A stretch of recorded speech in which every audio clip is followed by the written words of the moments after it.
আপুনি সিংহৰ দৰে যুঁজি থাকক কেতিয়াও আপুনি ফেউৰা হৈ নাযাওক কেতিয়াও আপুনি মেকুৰী হৈ নাযাওক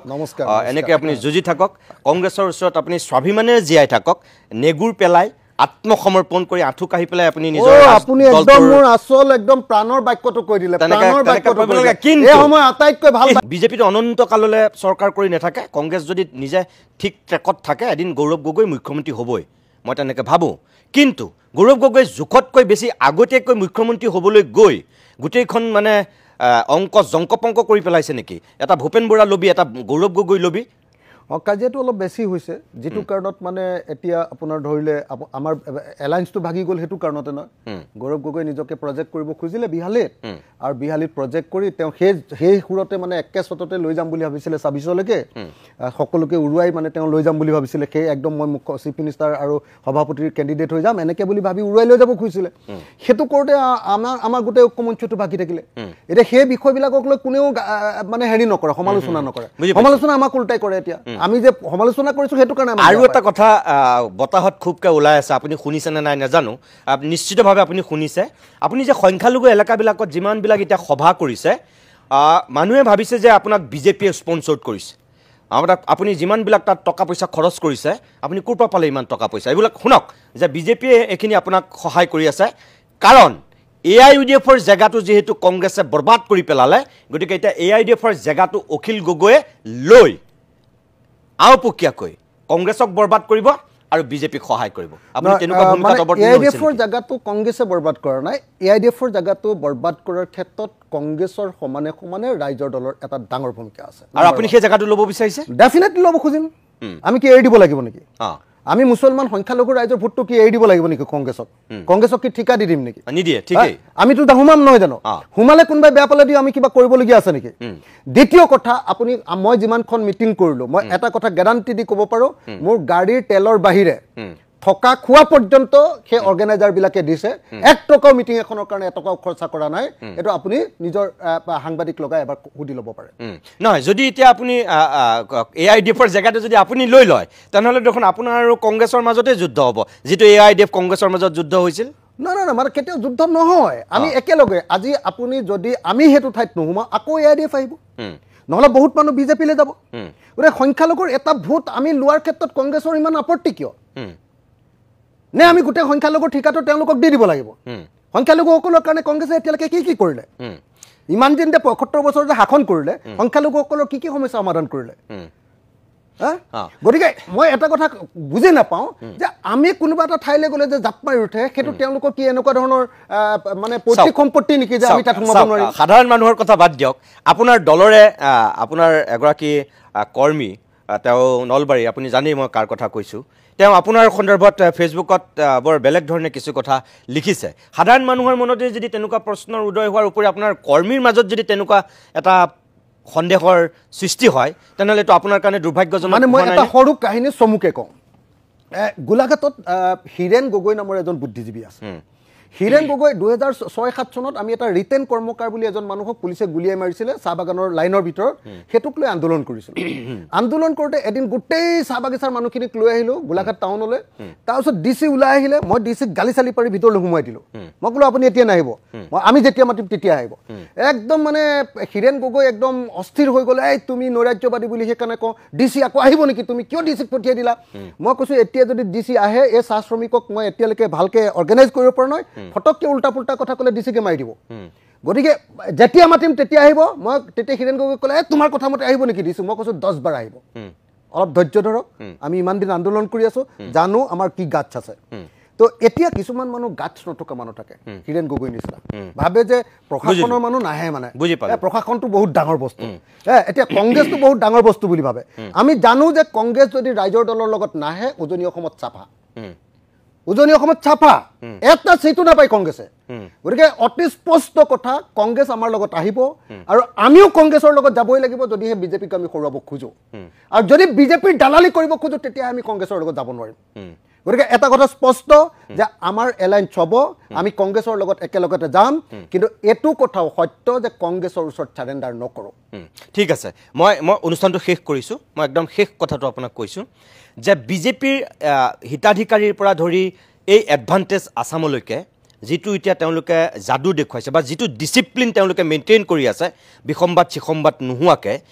আপোনালোকৰ ক্ষেত্ৰত কিন্তু সেইবোৰ হোৱা নাই মিত্ৰতাটো হোৱাই নাই কংগ্ৰেছৰ ধৰত সেইদিনাখন ভূপেন বৰা তাত বহি থাকিলে থম মদন গোপাল হৈ বিদ্যুৎ বৰদলৈ ওলাই গুচি আহিলে দিলীপ শইকীয়া সভাপতি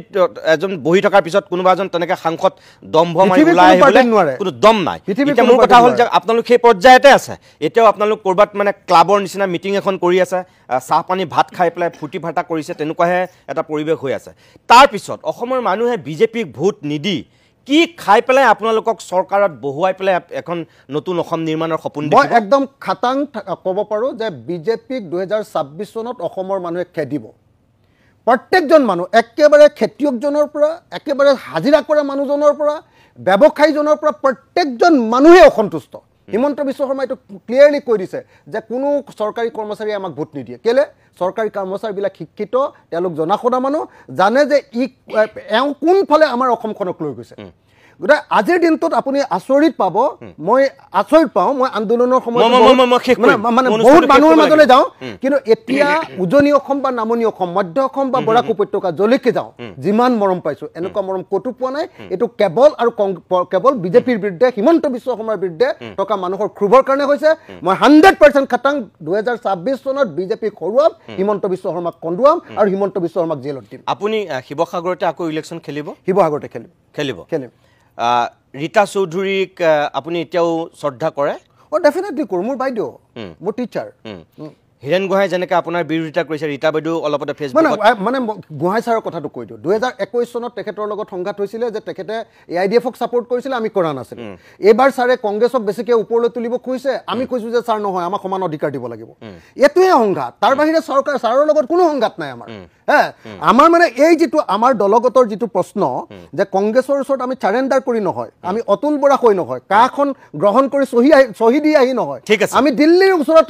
আঁঠু নোলোৱাকৈ ৰাষ্ট্ৰীয়তাবাদী দলৰ ওচৰত আঁঠু নোলোৱাকৈ আমাৰ চৰ্তত তেওঁলোকৰ লগত ঐক্যবদ্ধভাৱে আগবাঢ়ি যাবৰ কাৰণে আপুনি পৰিৱেশ পৰিস্থিতিৰ তাগিদাত পৰি আপুনি কেতিয়াবা বিজেপিক সমৰ্থন কৰিবলগীয়া হ'লে মোৰ মৃত্যুও যদি হয় তথাপিও বিজেপিক সমৰ্থন নকৰোঁ হিমন্ত বিশ্ব শৰ্মাক মই যিমান উন্মুক্ত কৰিছোঁ মই যিমান নাঙত কৰি দিছোঁ মই যিমান আক্ৰমণ কৰিছোঁ অসমৰ এজন মানুহৰ নাম কওক বুদ্ধিজীৱী কওক বা লিডাৰৰ নাম কওক মোৰ সমান আক্ৰমণ কৰা মানুহ যদি কোনোবা আছে বুলি আপুনি দেখুৱাব পাৰে যে হিমন্ত বিশ্ব শৰ্মা চৰকাৰ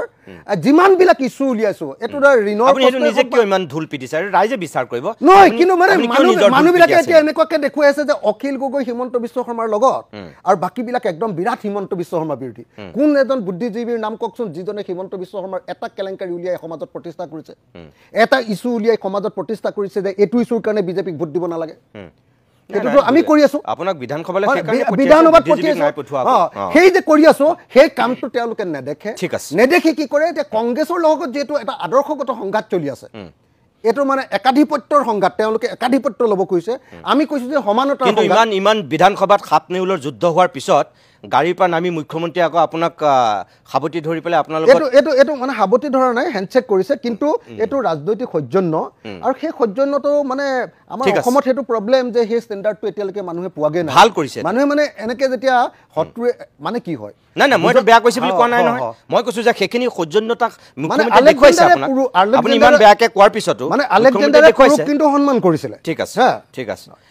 গগৈ ডাঙৰীয়া মোৰ দুখিত মোৰ সময় কেতিয়াবা শেষ হৈছে আচলতে আপোনাক বিধানসভা শেষ হোৱাৰ পিছত আকৌ এদিন মাতি আনিম বহুতখিনি কথা মোক সুধিবলৈ থাকি গ'ল আপোনাক সেইদিনাখন কিন্তু সুধিব লাগে একদম ভাল লাগিলে বহু দিনৰ মূৰত আপোনাক লগ পালোঁ খালি মই এটা বস্তু এটা লাষ্ট এটা বাক্য কৈ যাব খুজিছোঁ ছেমি কণ্ডাক্টৰ ইণ্ডাষ্ট্ৰীৰ নামত যিমান ডাঙৰ ফুটাইছিলে মানে চৰকাৰে এতিয়া দেখা গ'ল যে ছেমি কণ্ডাক্টৰ ইণ্ডাষ্ট্ৰীৰ ২৭,০০০ কোটি টকাৰ ৭৫% টকা কেন্দ্ৰীয় চৰকাৰে ৫০% আৰু ২৫% ৰাজ্য চৰকাৰে দিব অৰ্থাৎ ২০,২৫০ কোটি টকা চৰকাৰৰ পৰা আহিব মাত্ৰ ৬,০০০ কোটি টকাহে টাটাই খৰচ কৰিব আৰু ১ টকাত ৫১৭ বিঘা মাটি দিছে জানো গম পাওঁ তাৰ পৰা মানে কিমান আপুনি হেৰি হ'ব আপুনি চাওক সেইটো যদি আমি ৰাজ্য চৰকাৰে নিজে কৰিলোহেঁতেন সিমান টকা দি বা কেন্দ্ৰীয় চৰকাৰে নিজে কৰিলোহেঁতেন সেইটো আমাৰ পাব্লিক ছেক্টৰৰ ইণ্ডাষ্ট্ৰী হ'লহেঁতেন বা যদি এই যে কৈছে যে ১২,০০০ মানুহে চাকৰি পাব ১২,০০০ মানুহ নহয় ২৭,০০০ মানুহক ১ লাখ কি কয় ১ কোটি টকা দি দিলোহেঁতেন অসমীয়া মানুহ ২৭,০০০ মানুহ ধনী হৈ গ'লহেঁতেন এই যিটো হৈছে এইটোক লৈ মানে মই কালি মানে প্ৰশ্ন কৰিছিলোঁ মই প্ৰশ্নখিনি উলিয়াই আনিছিলোঁ কিন্তু সংবাদ মাধ্যমত বাতৰিটো হোৱা নাই আপোনাক অনুৰোধ কৰিছোঁ নাই আমাৰ তাত গৈছে আপুনি আমাৰ তাত চোৱা নাই আমাৰ তাত গৈছে আপুনি সংবাদ মাধ্যম সকলোকে একাকাৰ নকৰিব আমাৰ তাত গৈছে আপোনাৰ সেই কথাখিনি গৈছে আপোনাৰ সেই তথ্য গৈছে আমাৰ তাত পুৰা গৈছে মই আপোনাক ধন্যবাদ জনাইছোঁ এইখিনি সময় দিয়াৰ কাৰণে শেষত আপুনি যেনেকৈ যুঁজি আছে আপুনি সিংহৰ দৰে যুঁজি থাকক কেতিয়াও আপুনি ফেউৰা হৈ নাযাওক কেতিয়াও আপুনি মেকুৰী হৈ নাযাওক এনেকৈ আপুনি যুঁজি থাকক কংগ্ৰেছৰ ওচৰত আপুনি স্বাভিমানেৰে জীয়াই থাকক নেগুৰ পেলাই আত্মসমৰ্পণ কৰি আঁঠু কাঢ়ি পেলাই আপুনি নিজৰ আপুনি একদম মোৰ আসল একদম প্ৰাণৰ বাক্যটো কৈ দিলে প্ৰাণৰ বাক্যটো এই সময় আটাইতকৈ ভাল বাক্যটো আপুনি ক'লে কিন্তু মিত্ৰতা কৰিবলৈ যাওঁতে যিখিনি ত্যাগ কৰিব লাগে সেইখিনি কিন্তু আপুনি মই আপোনাক গ্যাৰান্টি দি থৈ গৈছো